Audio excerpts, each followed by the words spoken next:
नमस्कार। EDUSAT lecture में आप सबका स्वागत है। मित्रों, जैसा कि आप जानते हैं हम लोग चर्चा कर रहे हैं दलित साहित्य के ऊपर। कल हम लोगों ने उसके वैचारिक पक्ष को विस्तार से चर्चा किया था। आज हम लोग देखेंगे कौन कौन सी दलित साहित्य की प्रवृत्तियां हैं और पिछले 2 दशक में किस तरह से कहानी के रूप में, कविता के रूप में, आत्मकथा के रूप में दलित साहित्य सामने आया है। उन सभी बिंदुओं पर बातचीत होगी और बातचीत के लिए स्टूडियो में है डॉक्टर देवेंद्र चौबे। आप हिंदी साहित्य जवाहरलाल नेहरू विश्वविद्यालय में पढ़ाते हैं और कई पुस्तकों के रचयिता हैं, तो निश्चित तौर पर इनका ज्ञान और अनुभव हम लोग को आज का चर्चा को समझने में लाभदायक साबित होगा। तो इस उम्मीद के साथ डॉक्टर चौबे को आमंत्रित करते हैं कि अपना व्याख्यान शुरू करें। Welcome sir. धन्यवाद अमरन जी। दलित साहित्य,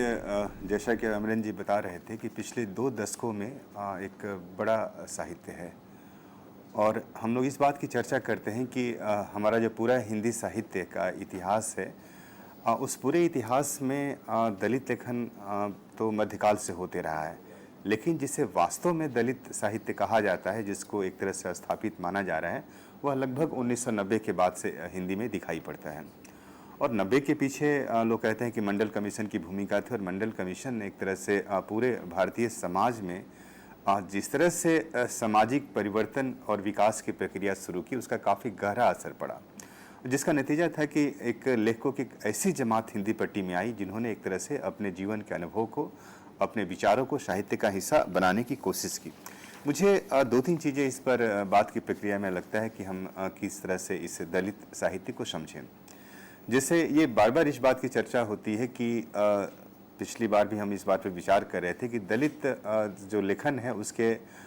वैचारिक केंद्र में एक तरह से ज्योतिबा फूले और अंबेडकर की सबसे बड़ी भूमिका है, खास करके आधुनिक दलित जो साहित्य हमारे सामने है। लेकिन जाहिर है कि जैसा मध्यकाल की चर्चा हमने की या उसके पहले की, तो उसमें बुद्ध का भी प्रभाव है, उसमें हमारी भारतीय समाज की जो बहुत सारी जो दार्शनिक परंपराएं हैं सिद्धोनाथों की, उनकी भी बड़ी भूमिका रही है। यद्यपि आज भी जो दलित साहित्य लिखा जा रहा है उसमें उनकी भूमिका से इनकार नहीं किया जा सकता है। लेकिन मेरे सामने जो सबसे बड़ा सवाल है कि आखिर जो दलित साहित्य है, और अगर हम लेखकों की एक बड़ी सूची देखें जो मेरे पास है दलित लेखकों की, खास तौर से जितने लेखकों की संख्या, बड़ी संख्या दलित लेखकों की है, उसमें आप गौर करेंगे कि ये सारे के सारे लेखक साहित्य की जो भी प्राथमिक विधाएं हैं, जैसा कि कविता है, कहानी है, उपन्यास है, नाटक है, आलोचना है या वैचारिक लेखन है, इन तमाम विधाओं में एक तरह से दलित लेखन हो रहा है। और ये लेखन का दायरा इतना बड़ा, इतना विस्तृत है कि अगर उसकी आप छानबीन करते रहें या उसको देखने या समझने की कोशिश करें तो बार बार लगता है कि मतलब दलित लेखन एक तरह से हिंदी साहित्य में उसका एक बड़ा स्थान है और उसने पिछले कुछ दशकों में अपनी उपस्थिति काफ़ी ताकतवर तरीके से दर्ज किया है, और जिसका नतीजा है कि आज हिंदी का हर वैचारिक लेखक या हिंदी का हर आलोचक या हिंदी का हर लेखक दलित साहित्य पर बात करना जरूरी समझता है। यहाँ तक कि जितनी पत्र पत्रिकाएं हैं, जितने अखबार हैं, जितने भी एक तरह से मंच हो सकते हैं सृजनात्मक अभिव्यक्ति के, उन सारे मंचों पर एक तरह से दलित लेखक की या दलित लेखन की उपस्थिति दिखाई पड़ती है। मैं आपसे जिस बात की तरफ इशारा करना चाह रहा हूँ कि आखिर दलित साहित्य की अगर हम मुख्य प्रवृत्ति की चर्चा करें तो क्या है? ठीक है, विधा के स्तर पर कहानियाँ लिखी जा रही है, कविताएं लिखी जा रही है, उपन्यास लिखे जा रहे हैं, नाटक लिखे जा रहे हैं, आलोचना और विचार का चिंतन हो रहा है, और सबसे बड़ी बात की आत्मकथा लेखन बड़ी संख्या में हो रहा है। और हिंदी के दलित लेखकों ने एक तरह से अपनी उपस्थिति काफ़ी बड़े तरीके से दर्ज की है। आप गौर करेंगे कि मराठी में जब अंबेडकर के प्रभाव में 1960 के बाद बड़ी पैमाने पर दलित लेखन शुरू हुआ, तो उसमें दया पवार से लेकर के नामदेव ढसाल या शरण कुमार लिम्बाले, ऐसे तमाम लेखक आए जिन्होंने एक तरह से, चाहे अर्जुन डेंगाले हो या उत्तम काम्बले हो, इन सारे लेखकों ने एक तरह से भारतीय साहित्य में दलित, खास करके आधुनिक काल में दलित साहित्य की उपस्थिति को दर्ज किया, जिसका नतीजा है कि यह माना जाने लगा कि महाराष्ट्र में जो दलित एक तरह से उभार हुआ या एक तरह से जो सामाजिक संघर्ष की जो प्रक्रियाएं शुरू हुई, उसने एक तरह से समाज का कई स्तर से विकास किया। और जो सबसे अधिक एक तरह से जो बहस होनी शुरू हुई कि दलित जो साहित्य है उसका केंद्रीय सरोकार क्या है, मुझे बार बार लगता है कि दलित साहित्य का जो सबसे बड़ा सवाल है, जिसे हम दलित प्रवृत्ति भी कहते हैं, इसमें ज्ञान और सत्ता के साथ दलित साहित्य का काफ़ी गहरा रिश्ता है। और इसके पीछे हम उन सामाजिक कारणों की भी तलाश हमें करनी चाहिए जिसके चलते ऐसा बना। आप गौर करेंगे कि यह कहा जाता है कि पूरी प्रक्रिया में खास तौर से इस बात की बार-बार चर्चा होती है कि दलित साहित्य में जो सबसे बड़ा जो सवाल दिखाई पड़ता है वह एक तरह से आत्मसम्मान की बात है, ये सेल्फ डिग्निटी की बात है। कहा जाता है कि साहित्य हमेशा मनुष्य के आत्मसम्मान के पक्ष में खड़ा होता है और कहीं ना कहीं एक तरह से दलित लेखन के जरिए हमारे जो हिंदी के या मराठी के या भारतीय जो दलित लेखक हैं उन्होंने एक तरह से इसी आत्मसम्मान की लड़ाई को लड़ा है। आप किसी भी कहानी को उठा लीजिए, किसी भी कविता को उठा लीजिए, किसी भी नाटक को उठा लीजिए, आप देखेंगे कि दलित लेखक बार बार एक तरह से इस बात की चर्चा करते हैं कि जो हमारा भारतीय समाज है, इस भारतीय समाज में हम कहीं ना कहीं एक तरह से हमें समाज में वह सम्मान नहीं मिलता है जिसके हकदार हैं और ख़ास तौर से मनुष्य होने के नाते हमें अधिकार नहीं मिल रहा है। और इसीलिए कहा जाता है कि अंबेडकर से लेकर के ज्योतिबा फूले जिस बार बार जिस ब्राह्मणिज्म या ब्राह्मणवादी सामाजिक व्यवस्था की चर्चा करते थे, वो कहते थे कि इस पूरी की पूरी सामाजिक व्यवस्था में दलित समाज को दो चीज़ों से वंचित किया गया। एक तरह से एक कहिए कि सत्ता की में हिस्सेदारी से और दूसरा ज्ञान की परंपरा से। सत्ता से हिस्सेदारी से वंचित करने का अर्थ यह हुआ कि हमारे भारतीय समाज में या किसी भी समाज में एक ज़माने में कहते हैं कि जो सत्ता का एक तरह से जो प्राथमिक स्रोत होता था वो ज़मीन होती थी, लैंड होती थी। मतलब जिसके पास जितनी ज़मीनें होती थी उतना ही बड़ा एक तरह से सत्ताशील या एक तरह से ताकतवर माना जाता था। और इसी तरह से कहा जाता है कि जो दूसरा जो पक्ष है दलित लेखन जिससे बार बार एक तरह से यहाँ मुठभेड़ दिखाई पड़ती है, वह ज्ञान की परंपरा से जुड़ने की एक तरह से आकांक्षा भी है और उसका यथार्थ रूप दिखाई भी पड़ता है। तो दलित लेखक इन दोनों सवालों से बार बार टकराते हैं, ज्ञान की परंपरा से या ज्ञान के सवालों से और एक तरह से सत्ता के सवालों से। और यह गौर करेंगे कि कहा जाता है कि जिसके पास ये दोनों चीज़ें होती है, मतलब जिस मनुष्य के पास ज्ञान होता है और जिसके पास सत्ता होती है, वही समाज में सबसे ताकतवर मनुष्य होता है, सबसे एक तरह से पावरफुल होता है। और कहा जाता है कि भारतीय समाज में दलितों को इन दोनों चीज़ों से वंचित किया गया, ज्ञान की परंपरा से भी और एक तरह से सत्ता की में हिस्सेदारी से भी। उनके पास ज़मीनें नहीं रही है कभी भी, और जो ज़मीनें थी वो एक तरह से जिस समाज के पास थी उसमें कोई भी वो बंटवारा करना नहीं चाहता था। और इसीलिए जब जब एक तरह से सामाजिक न्याय के सवाल पर बहस हुई है, कहा जाता है कि सामाजिक न्याय में एक तरह से जो सबसे दो चीज़ पर जो मतलब कहा जाता है फोकस करते हैं कि सत्ता में बराबर बराबर हिस्सेदारी होनी चाहिए। मतलब जो भी हमारे पास आर्थिक संसाधन हैं उसमें जो भी हमारा समाज है उसको बराबर बराबर बांट देना चाहिए। और इसी में कहा जाता है कि कहीं ना कहीं एक तरह से एक ऐसी विवेकशील व्यवस्था की शुरुआत करनी चाहिए जो एक तरह से मतलब मनुष्य को एक तरह से दूसरे को समझने में मदद करे। हम लोग इस बात की बार बार चर्चा करते हैं कि इस पूरी प्रक्रिया में, इस पूरे दौर में खास से कहा जाता है कि दलित समाज का एक अपना लोक होता है और दलित समाज जिस लोक में रहता है, जिस समाज में रहता है, उस समाज की कुछ खास बुनियादी ज़रूरतें होती हैं। कहते हैं कि हम जिस लोक की चर्चा करते हैं, अगर दलित कोई विचारक इस लोक से टकराना शुरू करता है तो मुझे बार बार एक तरह से शरण कुमार लिम्बाले मराठी के बहुत बड़े दलित लेखक हैं, उनका एक कथन याद आता है जिसमें लिम्बाले जिस बात की चर्चा करते हैं कि लोक का अर्थ क्या है। कहते हैं कि लोक का अर्थ है प्रक्षुब्ध और प्रक्षुब्ध समुदाय। और फिर कहते हैं कि एक तरह से एक दलित के लिए एक तरह से लोक या समाज के क्या मायने होते हैं। तो लिम्बाले जी बार बार कहते हैं कि प्रार्थना स्थल में बंद हजारों आंखें, मतलब आप प्रार्थना करें, आंखें बंद है, हजारों आंखें हैं। फिर कहते हैं लोक का अर्थ है स्वतंत्रता की जबरदस्त पुकार, मतलब जहाँ पर एक तरह से स्वाधीनता का बोध हो। फिर कहते हैं लोक का अर्थ है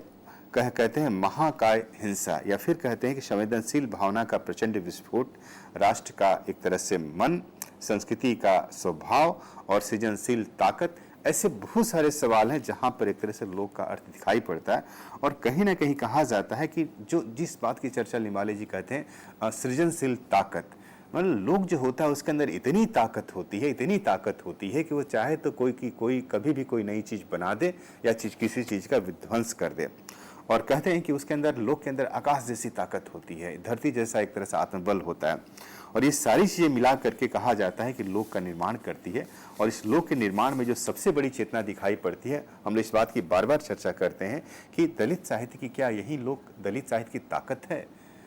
आज गौर करेंगे कि जिस सामाजिक गतिशीलता की हम लोग बार बार चर्चा करते हैं उसमें अगर सबसे बड़ा सामाजिक तबका कहा जाता है कि जो श्रमशील है, जो संघर्षशील है, उसमें दलित समाज की सबसे बड़ी हिस्सेदारी है। यह भी कहा जाता है कि जिस हम सेवा भाव की चर्चा करते हैं समाज में, जो सर्विस सेक्टर कहा जाता है, उसमें भी दलित समाज की सबसे बड़ी हिस्सेदारी है। और इसीलिए इस बात की बार बार चर्चा होती है कि जो पूरा का पूरा हमारा जो दलित जो सवाल है, दलित सवालों कैसा सवाल है, किन सवालों से हमारा दलित लेखन टकरा रहा है। आप गौर करेंगे कि मैं आपसे चर्चा कर रहा था कि दलित साहित्य आज मतलब हर विधा में लिखा जा रहा है। अगर हम थोड़ा सा हम डिटेल्स में चर्चा करें तो हम देखेंगे कि हिंदी में एक तरह से जैसे मराठी में कहा जाता है कि आत्मकथा दलित साहित्य की प्राथमिक विधा है, वैसे हिंदी में भी एक तरह से हमारे अधिकांश दलित लेखकों ने आत्मकथाएं लिखी है। जैसे आप देखेंगे कि मोहनदास मिश्राज की आत्मकथा अपने अपने पिंजरे हिंदी की पहली आत्मकथा है। इसी तरह से ओम प्रकाश वाल्मीकि का जूठन है, आप सूरजपाल चौहान का संतप्त है, सुशीला टाकभोरे का सिकंजे का दर्द है, या फिर तुलसीराम का मुर्दहिया है, और या मणिकर्णिका उसका दूसरा खंड छप के आया है। या इसी तरीके से आप कहेंगे कि सुराज सिंह बेचैन का बचपन मेरे कंधों पर, या फिर एक हमारे माता प्रसाद जी थे जो गवर्नर भी हुए और बहुत अच्छे मनुष्य थे, तो उनकी एक आत्मकथा जब आई थी 2002 में, झोपड़ी से राजभवन तक, तो उसमें यह पता चला कि कैसे एक दलित व्यक्ति की यात्रा कहाँ से शुरू होती है, कहाँ तक पहुँचता है, और उस दौर में जो भी उसके सामाजिक अनुभव होते हैं। मैं बार बार सामाजिक अनुभव की चर्चा करता हूँ कि दलित साहित्य का जो केंद्रीय कथ्य है उसमें अनुभव की सबसे बड़ी मतलब कहिए कि प्रामाणिकता है। और इसीलिए दलित लेखन में ये बहस होती है कि स्वानुभूति का साहित्य या एक तरह से सहानुभूति का साहित्य। और दलित लेखक या दलित क्रिटिक्स या जो भी दलित साहित्य के पैरोकार हैं,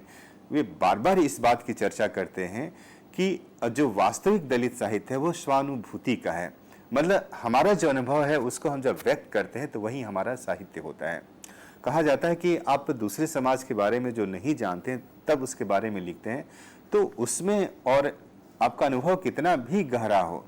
लेकिन कहते हैं कि अपने समाज का अनुभव होता है वो सबसे बड़ा होता है। और दलित लेखकों ने बार बार इस बात की चर्चा की, ठीक उसी तरह जैसे कि आदिवासी हमारे लेखक हैं या फिर स्त्री लेखिकाएं जो हैं, ये बार बार कहते हैं कि स्त्री होने का अर्थ सिर्फ स्त्री महसूस कर सकती है। आदिवासी कहते हैं कि आदिवासी होने की पीड़ा या आदिवासी होने का जो अनुभव सिर्फ आदिवासी समाज के लोग ही कर सकते हैं। और ठीक उसी तरह से दलित होने का जो पीड़ा है, दलित होने का जो अनुभव है, उसको दलित ही महसूस कर सकते हैं। और इसीलिए एक तरह से कहा जाता है कि एक बड़ा कथन है, ज्योतिबा फुले से लेकर सारे तमाम विचारक कहते इस बात की चर्चा करते हैं कि राख ही जानती है जलने की पीड़ा। मतलब अगर आपको जलने की पीड़ा क्या होती है या जलन किसे कहते हैं, तो आप उस राख से पूछिए जो अब एक तरह से एक समय जली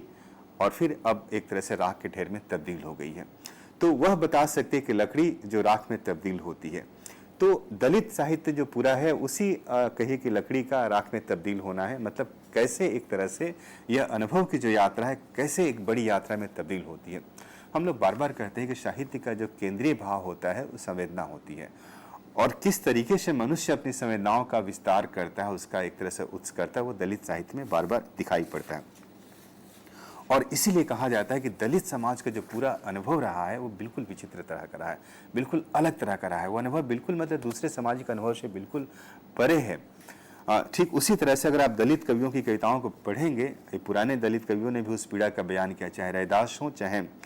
दूसरे कवि हों, या आधुनिक काल में हीरा डोम से लेकर के स्वामी अच्युतानंद हरिहर, या बाद के हमारे इधर के जो दलित कवि है, चाहे उसमें धर्मवीर हो या ओम प्रकाश वाल्मीकि हो, मोहनदास मिश्राएँ हों, सुराज सिंह बेचैन हों, कंवल भारती हैं, मलखान सिंह हैं, सूरजपाल चौहान हैं, जयप्रकाश करदम हैं, या फिर सोहनपाल सुमनाक्षर हैं, या बिहारी लाल हरित, या फिर मनसाराम विद्रोही। मैं कुछ नाम इसलिए ले रहा हूँ कि ये सारे लेखक काफ़ी मतलब कहिए कि गंभीरता के साथ और एक तरह से पूरा कमिटेड प्रतिबद्धता के साथ दलित लेखन कर रहे हैं। या असंग घोष हों, एन सिंह हैं, उमराव सिंह जाटो, या सुदेश तंवर, कर्मशील भारती, दयानंद बटोही, अनीता भारती, रजनी तिलक, रजतानी मीनू, या सूरज बड़त्या, या फिर कुछ ऐसे लेखक हैं दलित लेखन में जो एक तरह से मुख्य धारा से बाहर हैं। कहा जाता है कि हर साहित्य की धारा होती है वह समानांतर दो धाराएं बनाती रहती है, एक जो मुख्य धारा होती है और दूसरा जो एक तरह से जो मार्जिनल धारा होती है, जो किनारे की धारा होती है। और हम लोग इस बात की चर्चा करते हैं कि दलित लेखन में भी ये दोनों धाराएं साथ साथ चल रही है। जिन लेखकों का मैंने नाम लिया वो लेखक महानगर में रहते हैं या बड़े बड़े शहरों में रहते हैं। उनके लेखन के सवाल ठीक वही हैं जो दूसरे लेखक के हैं, लेकिन उसके अंदर जो अनुभव का जो एक तरह से व्यापकता है वो थोड़ा सा भिन्न किस्म का है। जैसे उदाहरण के लिए अगर मैं कुछ लेखक का नाम ले रहा हूँ जिसमें AR अकेला हैं, गुरु प्रसाद मदन, राजकुमार इतिहासकार और केनाथ,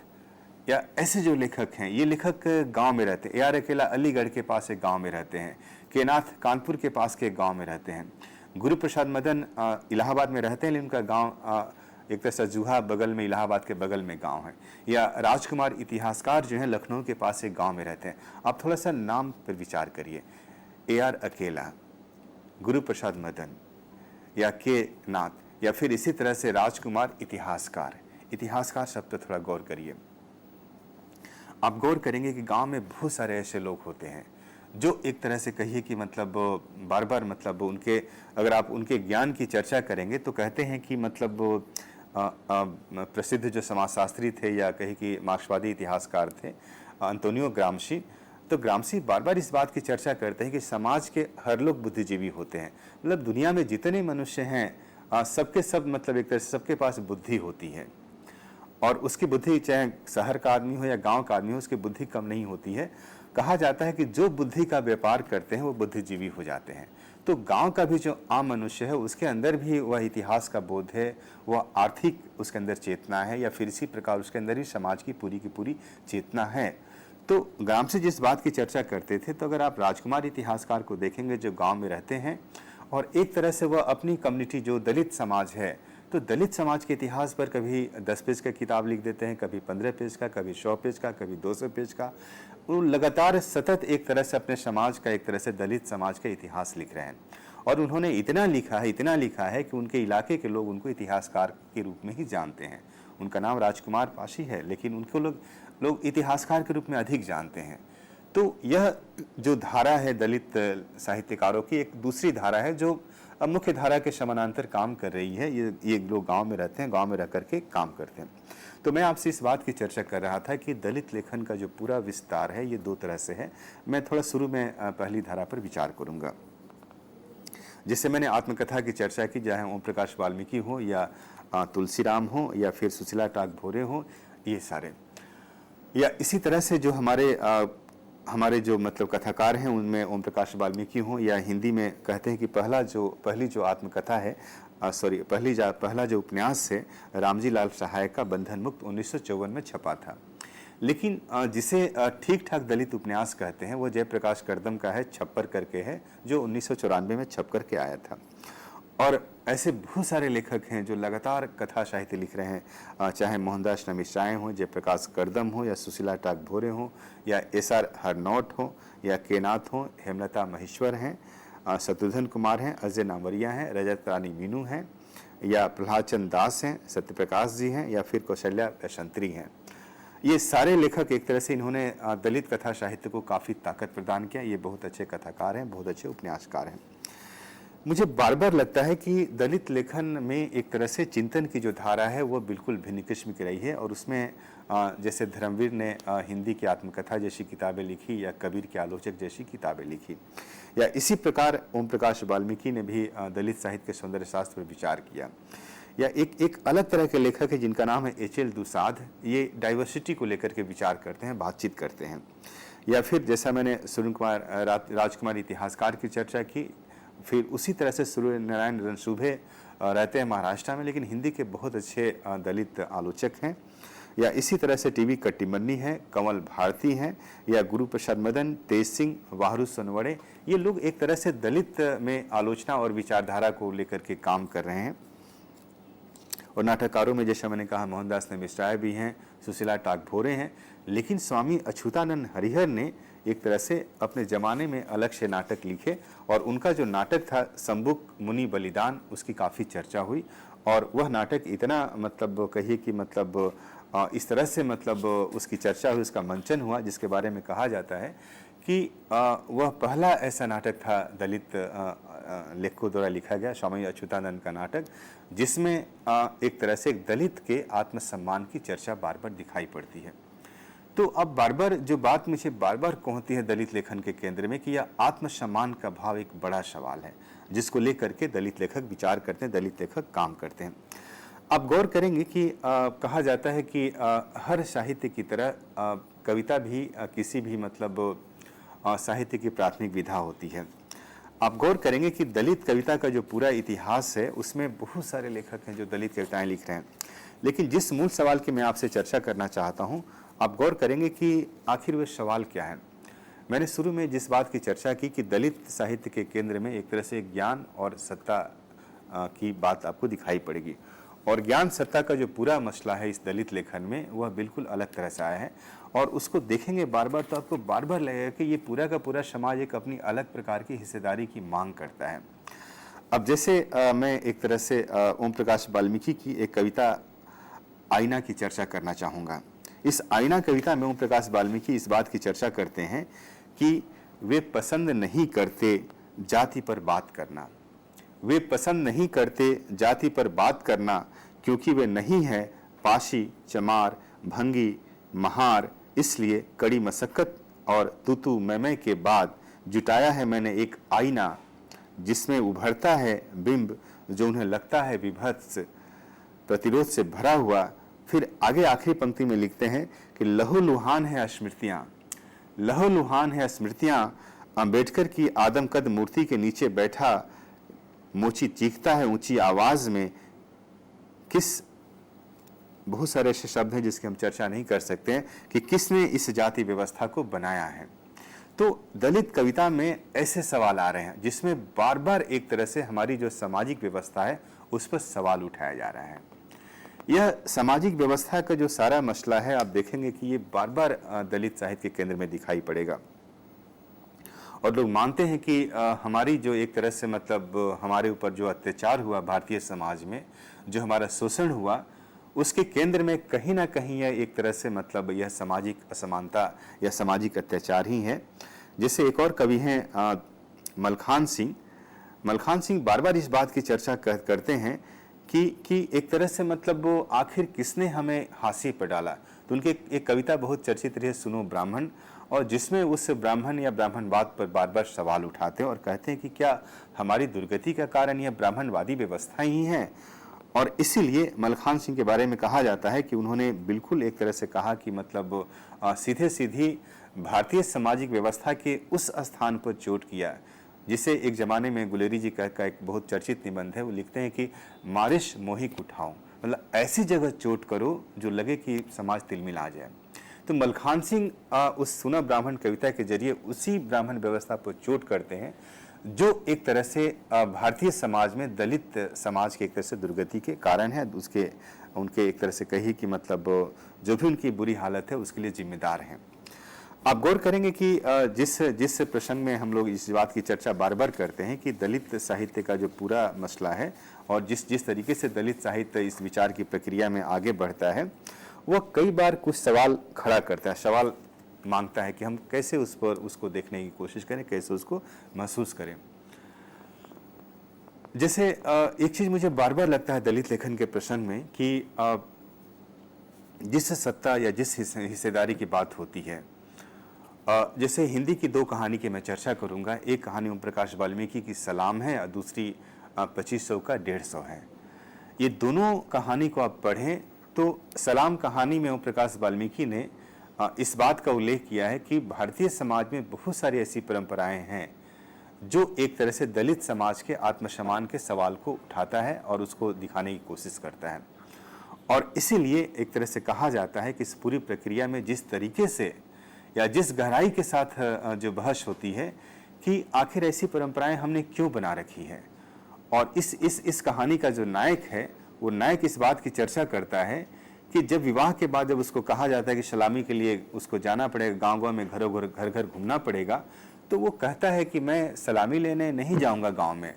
और फिर इसको लेकर के काफ़ी गांव में बहस होती है, काफ़ी एक तरह से तनाव पैदा होता है, लेकिन अंत तक वो अड़ा रहता है। या इसी तरह से उनकी जो दूसरी कहानी है 2500 का 150, इस कहानी में भी ओम प्रकाश वाल्मीकि इस बात की चर्चा करते हैं कि हमारे यहाँ जो शिक्षा की परंपरा रही है, ज्ञान की परंपरा रही है, उस परंपरा में हमेशा एक तरह से पिछड़ा हुआ जो समाज है उसको अनपढ़ बनाए रखने की चेष्टा दिखाई पड़ती है। और उसके पीछे जो सबसे बड़ा कारण दिखाई पड़ता है कि कहीं ना कहीं एक तरह से उस सत्ता में या उसमें हिस्सेदारी की बात होती है, जिसको लेकर के कहा जाता है कि वह दिखाई पड़नी चाहिए। और इसीलिए मैं जो कह रहा था, आपसे चर्चा कर रहा था कहानियों के प्रसंग में,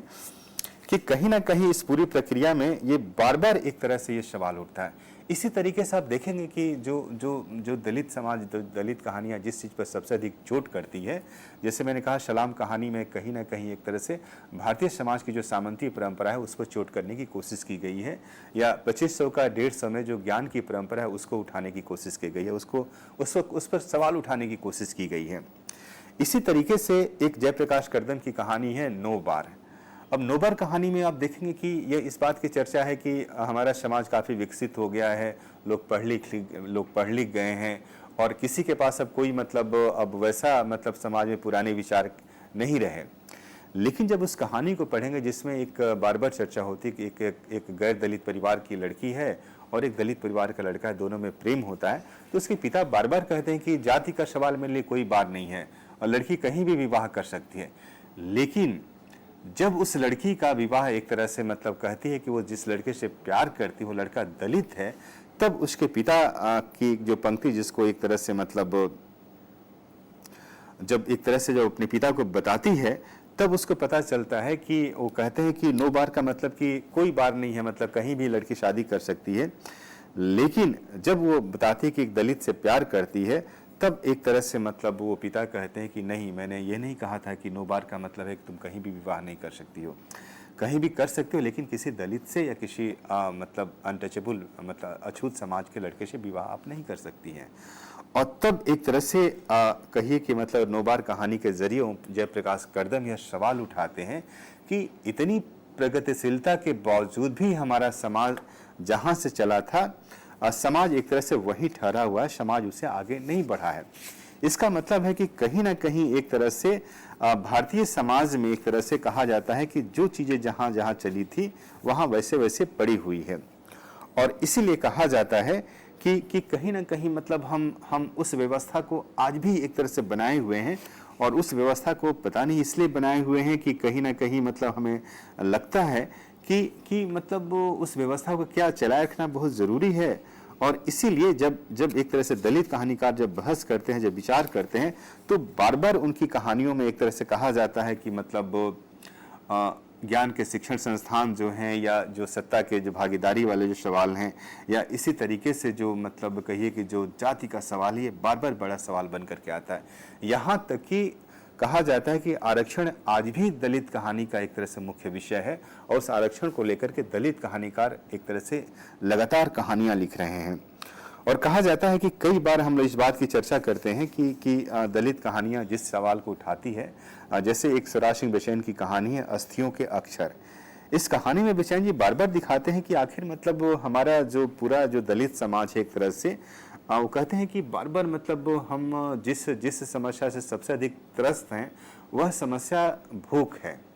और जो भूख है इतनी बड़ी भूख है कि फिर लगता है कि समाज कहीं ना कहीं अभी भी उतना ही एक तरह से अमानसिक बना हुआ है कि समाज का एक व्यक्ति भूखा पड़ा हुआ है और दूसरा आदमी एक तरह से खाना खा रहा है और वो उसकी चिंता बिल्कुल नहीं करता है। और यही चीज़ एक तरह से आप गौर करेंगे कि दलित लेखन में बार बार दिखाई पड़ती है। अगर आप दलित उपन्यासों की भी चर्चा करेंगे तो जयप्रकाश कर्दम का जो छप्पर उपन्यास है उसमें भी कर्दम जी बार बार इस बात की चर्चा करते हैं कि जो दलित परिवार में मजदूरी करता है और दिन रात मेहनत करने के बाद भी उसको भरपेट खाना नहीं मिल पाता है, और बेटा को पढ़ाने की चेष्टा करते हैं, बेटा को स्कूल भेजते हैं, वहाँ पर उसके साथ एक तरह से कहिए कि जातिगत भेदभाव बढ़ता जाता है, और अंत में वह परिवार जो है वो अपने गांव से माइग्रेशन करने को सोचता है, एक तरह से वहाँ स्थान परिवर्तित करता है और फिर कहता है कि इस गांव में नहीं रहना जिस गांव में एक तरह से हमारे लिए एक तरह से कोई व्यवस्था नहीं है, हमारी कोई चिंता नहीं करता है और हम भूख से मर रहे हैं, हमारे पास ज्ञान प्राप्त करने का कोई जरिया नहीं है, जिसका नतीजा होता है कि वो सारे के सारे लोग गाँव छोड़ करके चले जाते हैं। आप देखेंगे कि ये एक तरह से जो माइग्रेशन का जो पूरा सवाल है वह कहीं ना कहीं मतलब हमारे आधुनिक साहित्य की एक बड़ी विशेषता है। और आधुनिक साहित्य में एक तरह से जो माइग्रेशन हुआ है, कहा जाता है कि जो माइग्रेशन होता है, खास करके जो स्थान परिवर्तन होता है, उसके बहुत सारे कारण होते हैं। लेकिन उसमें कहा जाता है कि प्राकृतिक विपदाएं भी होती है, जैसे भूकंप आ गया, बाढ़ आ गई, तभी लोग एक समाज एक जगह से दूसरी जगह पर स्थानांतरित हो जाता है। लेकिन जब आप दलित साहित्य को पढ़ना शुरू करेंगे, चाहे आप ओम प्रकाश वाल्मीकि की कहानियाँ पढ़िए, शिवराज सिंह बेचैन की कहानियाँ पढ़िए, या आप शिवराज सिंह बेचैन की आत्मकथा बचपन मेरे कंधों पर पढ़ लीजिए, उसमें जो दलित पात्र है इतना स्थान परिवर्तन करता है, इतना स्थान परिवर्तन करता है। और उसके पीछे कारण क्या है? कारण यही है कि उसके पीछे मतलब उसके चूंकि घर में उतने आर्थिक संसाधन नहीं है कि परिवार का ठीक ठाक भरण पोषण हो सके और बच्चा स्कूल जा पाए, और इसीलिए उसके माता पिता किसी और के यहाँ बच्चे को रख देते हैं, बच्चा वहाँ पढ़ता है, नींबू बेचता है, अब फिर एक तरह से वहाँ से फिर कहीं और जाता है, कहीं खेतों में काम करता है, कहीं मोचीगिरी करता है, कहीं मतलब पूरा जीवन भर वो एक तरह से कहिए कि ऐसे ही मतलब स्थान परिवर्तन करते करते, लेकिन उस बच्चे की एक जिद है कि हमें पढ़ना है।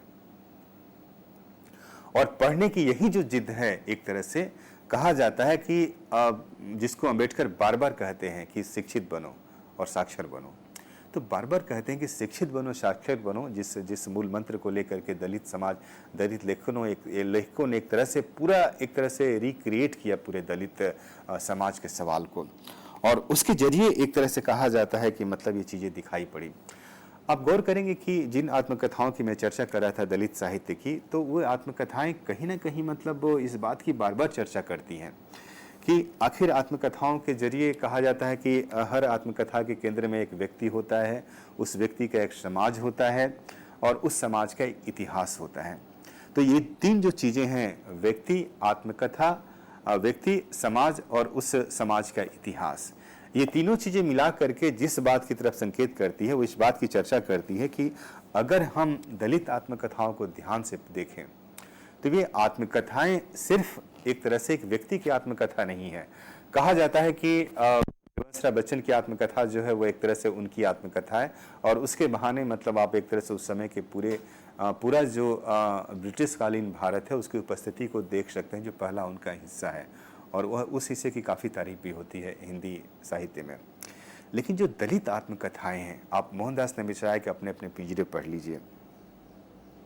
या इसी तरीके से आप एक तरह से कहिए कि मतलब आप जूठन पढ़ लीजिए ओम प्रकाश वाल्मीकि का, या फिर आप सुशीला टाकभोरे का शिकंजे का दर्द पढ़ लीजिए, या तुलसीराम का मुर्दहिया पढ़िए, या फिर इसी तरीके से आप सूरजपाल चौहान का संतप्त पढ़िए, या शिवराज सिंह बेचैन का बचपन मेरे कंधों पर, या फिर आप एक रमाशंकर आर्य एक हमारे लेखक है जिनका घुटन एक तरह से घुटन आत्मकथा है, और इसी तरह से माता प्रसाद का झोपड़ी से राजभवन पढ़िए। इन आत्मकथाओं को पढ़ेंगे तो इसमें आपको दिखाई पड़ेगा कि व्यक्ति है, फिर व्यक्ति का समाज है, फिर समाज का इतिहास है। लेकिन यह इतिहास जो है एक खास जगह घटित होता है, और वो जो घटना का स्थल वो एक तरह से गांव है। और गांव में फिर क्या है, तो फिर कहा जाता है कि गांव में जो सारी चीज़ें मौजूद जो दिखाई पड़ती है, तो वहाँ पर एक तरह से जब उसको आप उसके आंतरिक जब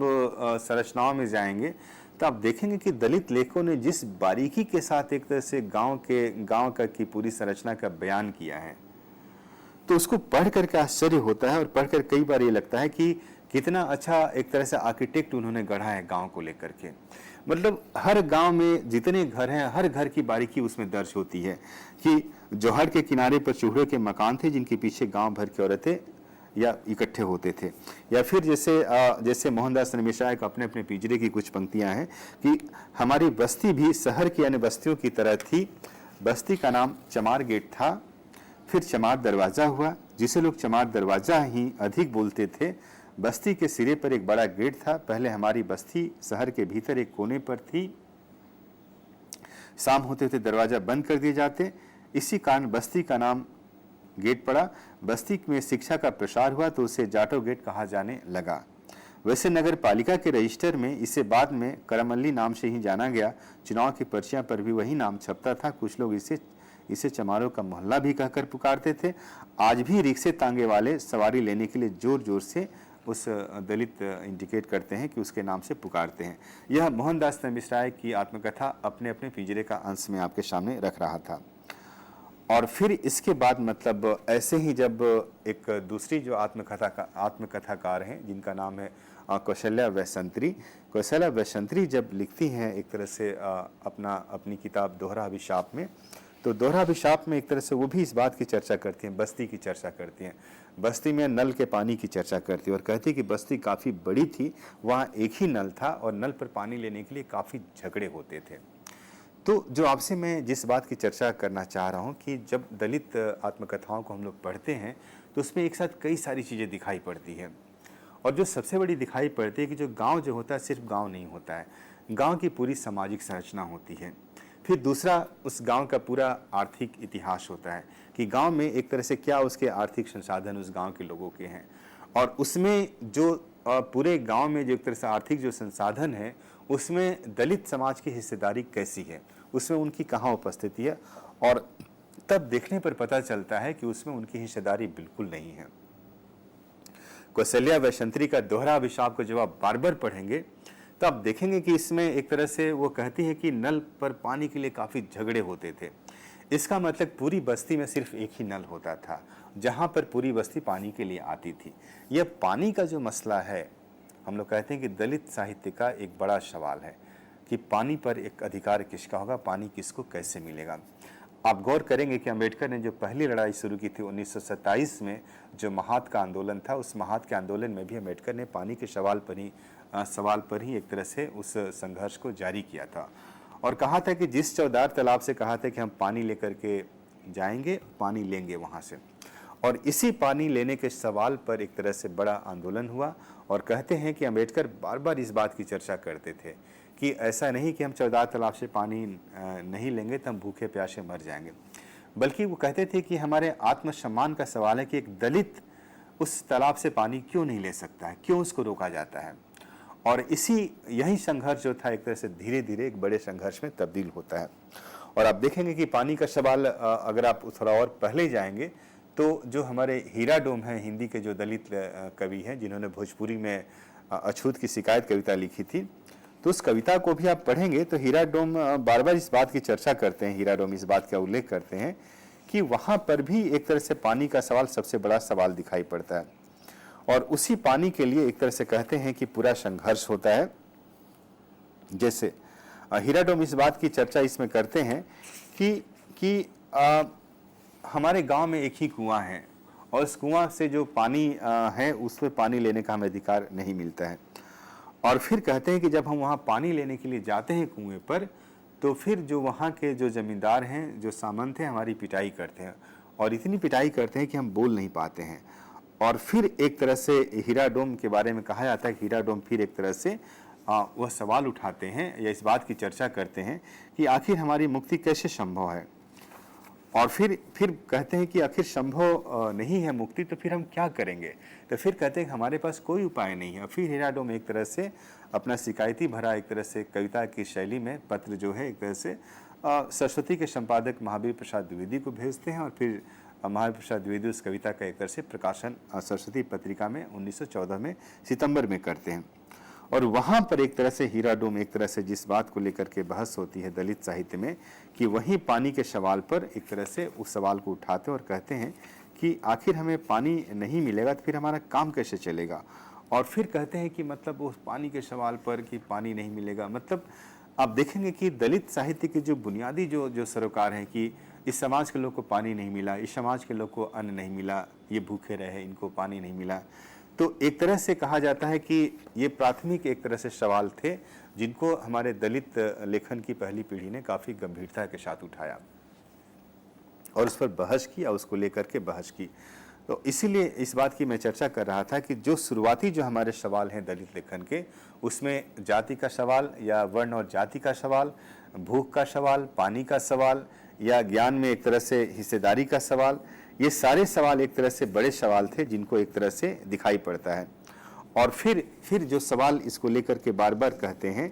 कि कहा जाता है कि मतलब जो एक तरह से जो अभिव्यक्ति की जो भाषा होती है, जयप्रकाश करदम की एक कविता है, मुझसे जन की भाषा में बतियाओ,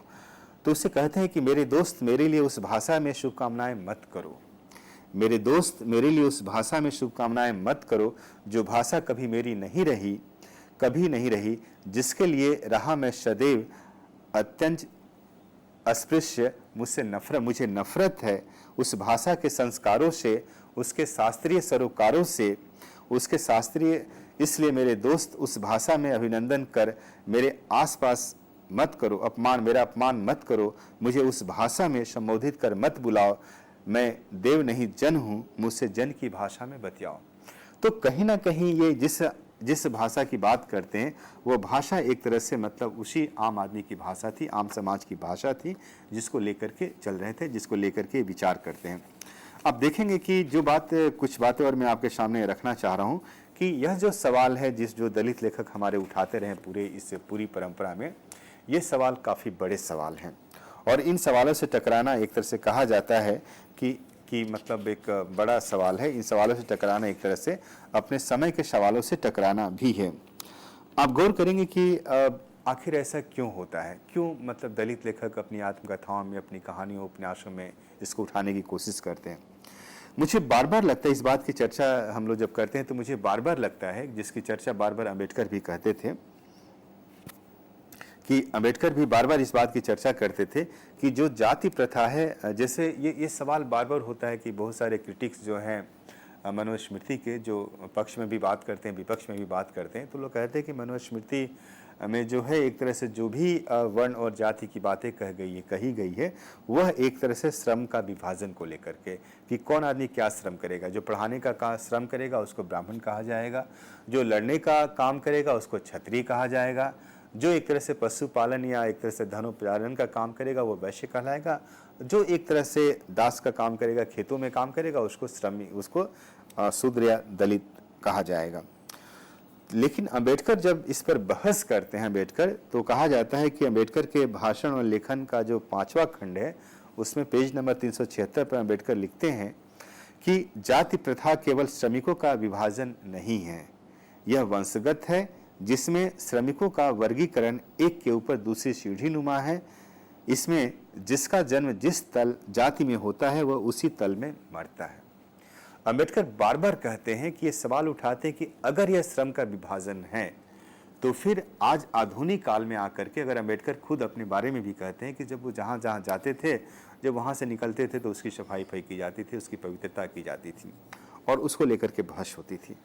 तो अम्बेडकर या ऐसे सवाल जो ओम प्रकाश वाल्मीकि या मोहनदास मिश्रा या धर्मवीर या फिर विमल थोराट, ऐसे जितने लेखक हैं जो सवाल उठाते हैं, या तुलसीराम जैसे लेखक या माता प्रसाद गुप्त जैसे या कमल भारती जैसे लेखक जो उठाते हैं, तो ये जो सवाल उठाती हैं बार बार कहते हैं कि हमने भारतीय समाज की परंपरा में कुछ चीज़ों को उत्कृष्ट बनाए रखा है और कुछ चीज़ों को हमने एक तरह से पवित्र बनाए रखा है। और ये बार बार कहते हैं कि दलित साहित्य का जो सवाल है वो उत्कृष्टता और पवित्रता से जुड़ा हुआ है। अब थोड़ा सा विचार करिए कि समाज में उत्कृष्ट कौन होता है और पवित्र कौन होता है। जैसे कहा जाता है गंगा का जल पवित्र होता है, और उत्कृष्ट मतलब महान कौन होता है, जैसे गुरु महान होते हैं, गुरु महान होते हैं और गंगा का जल पवित्र होता है। तो हमने समाज में कुछ ऐसे सामाजिक संकेत बना रखे हैं जो एक तरह से इनके प्रतीक के सिंबल्स माने जाते हैं। मुझे बार बार लगता है कि दलित जो विचारक हैं या जो दलित लेखन है, उनके जो सीधा संघर्ष है समाज में ऐसे ही उत्कृष्ट और पवित्र समझे जाने वाले संकेतों से है, जिन्हें हम संकेत नहीं कह करके सामाजिक संकेत कहें, सोशल सिंबल्स कहें। और दलित कहानियाँ, जैसे आप देखेंगे कि सुशीला टागभोरे की एक कहानी है सिलिया। इस सिलिया कहानी में वह लड़की के जरिए एक तरह से भारतीय समाज में जो पितृसत्ता का पक्ष है और उसमें जो विवाह वाला जो पक्ष है, जिसमें हिंदू पद्धति से विवाह होता है और जिसमें एक तरह से उस लड़की का या उस महिला का एक तरह से मतलब कहा जाता है कि उसको हमेशा दब के रहना पड़ता है, तो उसमें वह महिला कहती है, मतलब कहती है, सिलिया की जो नायिका कहती है कि मैं विवाह नहीं करूँगी। इसका मतलब कि अगर सिलिया का इतना कहना कि मैं विवाह नहीं करूँगी, कहीं ना कहीं भारतीय समाज की जो सबसे बड़ी परंपरा है, जो एक तरह से हमारे सामाजिक संबंधों को निर्मित करता है, विवाह, अगर विवाह नहीं हो तो हमारे सारे के सारे सामाजिक संबंध एक तरह से क्या हो जाएंगे, अपवित्र हो जाएंगे। कहा जाता है कि लीगल मतलब दो ही दृष्टि से जो चीज़ें होती है उसको लीगल होती है, वैध होती है। एक धर्म जिसको सही कह दे वह सही होता है, और फिर कानून जिसको सही कह दे वह सही होता है। अगर धर्म किसी को गलत कह दे तो फिर वो चीज़ें गलत हो जाती है समाज में। इसी तरह से कोर्ट या कानून अगर किसी को गलत कहे तो गलत हो जाता है। आप देखेंगे कि यह जो सही गलत का जो निर्णय है, यह एक बहुत मतलब जिसको कहा जाता है कि अमूर्त निर्णय भी है, लेकिन एक प्रक्रिया के तहत अगर ये चीज़ें सामने आती है तो कहा जाता है काफ़ी विवेकशीलता दिखाई पड़ती है। लेकिन जो सवाल दलित लेखक या दलित क्रिटिक उठाते हैं, कहते हैं कि कभी भी समाज में एक तरह से विवेकशीलता नहीं रही है। अगर विवेकशीलता होती तो फिर हमारा इस तरह से भारतीय समाज में अपमान नहीं होता। और जिस आत्मसम्मान की चर्चा बार बार ये दलित लेखक कहते हैं, कई बार तो दलित जो कथाकार हैं वो इस बात की चर्चा करते हैं कि अगर किसी से रास्ता पूछते हैं कि किस गांव जाना है तो गांव का नाम आप लेते हैं। जैसे मोहनदास नबीशाही की जो आत्मकथा है, अपने अपने पिंजरे में एक तरह से मतलब मोहनदास नबीशाही एक जगह लिखते हैं कि प्यास से मेरा दम निकला जा रहा था, वे दोनों ही हमारी तरफ गौर से देखे जा रहे थे, पानी तक को उन्होंने न पूछा था हमसे, मेरा मन भीतर से पानी पानी चिल्ला रहा था। थोड़ी देर बाद उनमें से एक ने पूछा, कितने गांव जाओगे? निठारी गांव, भैया ने उत्तर दिया। किसके यहाँ? अब दूसरे ने सवाल किया था। सुजान के यहाँ, भैया ने कहा। उनमें से एक ने पूछा, अच्छा जो दलित है? हाँ, भैया के मुंह से निकला था। अचानक दोनों के तेवर बदल गए थे। तुम्हारे घर आगे क्यों खड़े हो? जाओ सीधे सीधे आगे, उनके घर पर, दलितों के घर पड़ेंगे। तो अगर आप प्यासे हैं, अगर आप दलित समाज के हैं तो आपको पानी भी नहीं मिलता है। यह पानी नहीं मिलना एक तरह से कहिए कि बड़ा सा अपमान है, और एक तरह से जिसको बार बार मतलब कहा जाता है कि अपमान से एक तरह से रुकना बहुत ज़रूरी होता है। मुझे बार बार लगता है कि दलित साहित्य इसी अपमान से मुक्ति, इसी आत्मसम्मान की रक्षा के लिए और अपमान से मुक्ति के लिए लिखा गया साहित्य है, जिसमें एक समाज का अनुभव एक बड़े अनुभव के रूप में दिखाई पड़ता है। आप गौर करेंगे कि इस पूरी प्रक्रिया में मुझे बार बार रंजीत गुहा का एक कथन याद आता है, जिसमें वो इस बात की चर्चा करते हैं कि जो यह अपमान होता है कैसे हिंसा में तब्दील हो जाता है। कहा जाता है कि मनुष्य चुपचाप बैठा हुआ, आप उसको अपमानित कर दीजिए, वह हिंसक हो जाएगा। और फिर कहते हैं कि इसका पूरा एक पूरी प्रक्रिया होती है जो धीरे धीरे बनती है। और इसी में जो चीज़ें दिखाई पड़ती है, जो बात दिखाई पड़ती है, तो उसमें यह भी दिखाई पड़ती है कि मतलब कि जैसे वो एक उदाहरण देते हैं कि गांव में एक मजदूर है, अपने घर में बैठा हुआ है, और गांव का सामंत का हरकारा जाता है उसको बोलने के लिए, चलो जमींदार साहब ने बुलाया है खेत में काम करने के लिए। और उस मजदूर को काम पर जाने की बिल्कुल इच्छा नहीं हो, उसकी हो सकता है तबीयत खराब हो, उसका मतलब अंदर से जाने की इच्छा नहीं हो, या घर में कुछ जरूरी काम हो,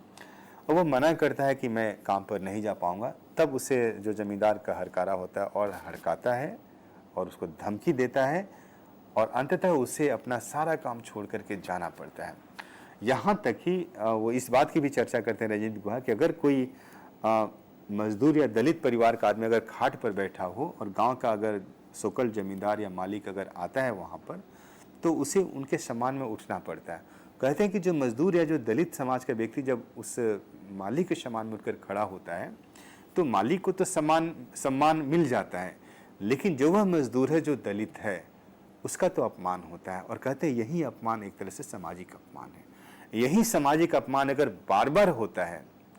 तो यही सामाजिक अपमान बार बार अगर होगा तो धीरे धीरे कहा जाता है कि वह एक तरह से हिंसा में तब्दील हो जाता है। और इसीलिए जो बहुत सारे जो लेखक हमारे हैं, ओम प्रकाश वाल्मीकि बार बार कहते थे, वो कहते थे कि दलित जीवन का जो अनुभव है बहुत कठोर अनुभव है। और एक तरह से उन्होंने जूठन के में लिखा है, जूठन की भूमिका में कहिए या जूठन का जो सत्य है वही सत्य है, उसमें लिखा है उन्होंने कि दलित जीवन की पीड़ाएं असहनीय और अनुभव दग्ध है। ऐसे अनुभव जो साहित्य अभिव्यक्तियों में स्थान नहीं पा सके, एक ऐसी समाज व्यवस्था में हमने सांसें ली है जो बेहद क्रूर और अमानवीय है, दलितों के प्रति असंवेदनशील भी है। और ये दलित लेखक बार बार इस बात को प्रकट करते हैं कि कहीं ना कहीं एक तरह से ये बार बार कहते हैं, ये बार बार इस बात की चर्चा करते हैं कि एक तरह से यह पूरी जो सामाजिक व्यवस्था है हमारे लिए काफ़ी एक तरह से असंवेदनशील रही है। मतलब हमारी बिल्कुल चिंता नहीं करती है, और हमारी जब बिल्कुल चिंता नहीं करती है तो फिर वो कहते हैं कि फिर हमारे समाज में कैसा समाज होगा। और इसीलिए ये बार बार दलित लेखक इस बात की चर्चा करते हैं कि कहीं ना कहीं इस पूरी व्यवस्था में हम जिस चीज़ को लेकर के चल रहे हैं वह चीज़ बनती नहीं है। मुझे बार बार एक चीज़ और दिखाई पड़ती है, खास करके मतलब दलित लेखन के प्रसंग में, खासकर जब मैं आत्मकथाओं की चर्चा करता हूँ, तो ये एक आध छोटी छोटी बातें करके मैं अपनी बात समाप्त करूँगा कि मुझे बार बार लगता है कि जो दलित आत्मकथाएं हैं, अगर आप भारत के गाँव का इतिहास समझना चाहते हैं या आप भारत के गांव की सामाजिक संरचना को समझना चाहते हैं, या फिर कहा जाता है कि जो एक तरह से कम्युनिटी हिस्ट्री है, जो सामुदायिक इतिहास है, उस सामुदायिक इतिहास के लेखन में, उसके विकास में, उसको समझने में, या इसी तरीके से जो एक तरह से मतलब गांव की जो सामाजिक संरचना है उसको समझने में, उसके विकास में और उसके ये में एक तरह से दलित आत्मकथाएं हमारी सबसे अधिक मदद करती है। और आज भी मुझे लगता है कि हम जिस सामाजिक इतिहास की चर्चा बार बार करते हैं कि वो सामाजिक इतिहास लिखना बहुत कठिन चुनौती होता है,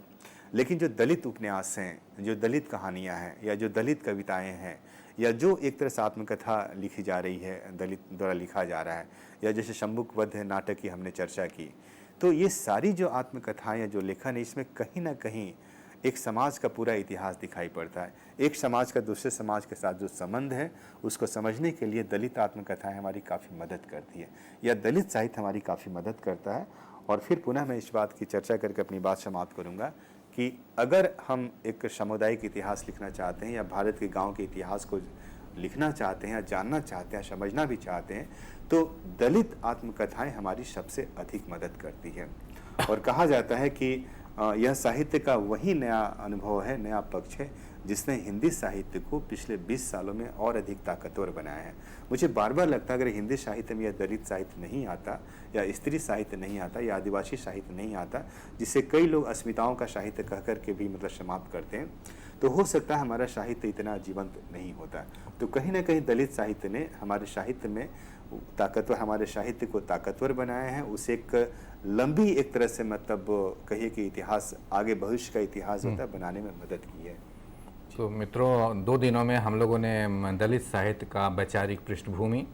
उसके क्या तथ्य होने चाहिए, क्या विषय वस्तु हैं, साथ ही किस किस रूप में आत्मकथा, कविता, कहानी, जो विविध स्वरूप में दलित साहित्य सामने देखने को मिला है, उस पर हम लोगों ने 2 लेक्चर में अच्छी तरह से चर्चा किया। मैं समझता हूं कि यह आपको एक दिशा देने के लिए, दलित साहित्य को समझने और दिशा देने के लिए काफ़ी है, और आगे विशेष तौर पर और भी हम लोग चर्चा करते रहेंगे। और जिस प्रकार से डॉक्टर देवेंद्र चौबे ने एक सरल भाषा में और उदाहरण के साथ जो समझाने की कोशिश की, वो निश्चित तौर पे हम सब के लिए मार्गदर्शन का काम करेगा। इस शब्दों के साथ आप सबको धन्यवाद, और आपकी ओर से डॉक्टर देवेंद्र चौबे को बहुत बहुत धन्यवाद। Thank you very much.